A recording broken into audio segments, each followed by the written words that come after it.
মোক আপোনালোকৰ গাঁৱত গ'লে পিঠা খুৱাব লাগিব। হ'ব হ'বনে নাই?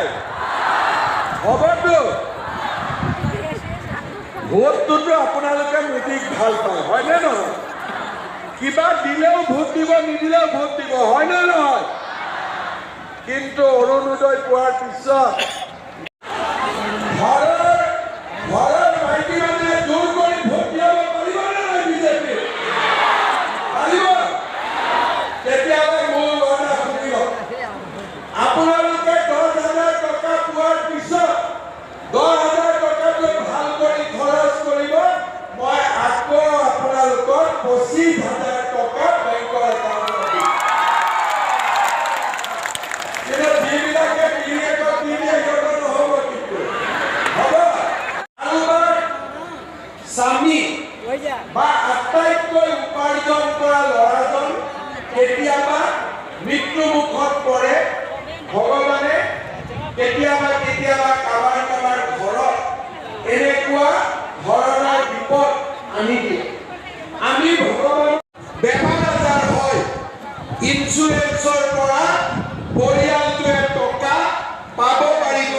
ঘৰখনত অলপ হ'লেও যাতে আমি নিৰাপত্তা পাব পাৰোঁ।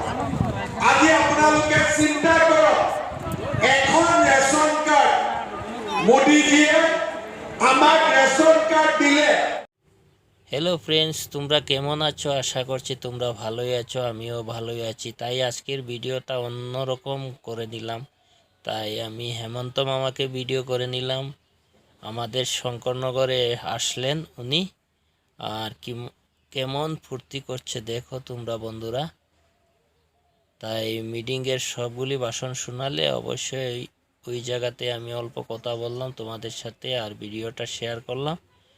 তোমাদের কেমন হলো ভিডিওটা দেখে অবশ্যই কমেন্টের মাধ্যমে জানাবে। হাই হ্যালো ফ্রেন্ডস, ভিডিওটা তোমরা পুরো দেখতে থাকো।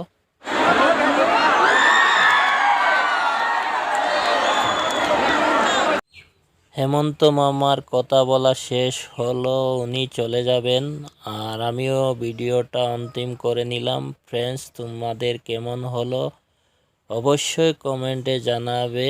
নেক্সট ব্লগে দেখা হবে। বাই বাই, টাটা, ভালো থাকো, সুস্থ থাকো।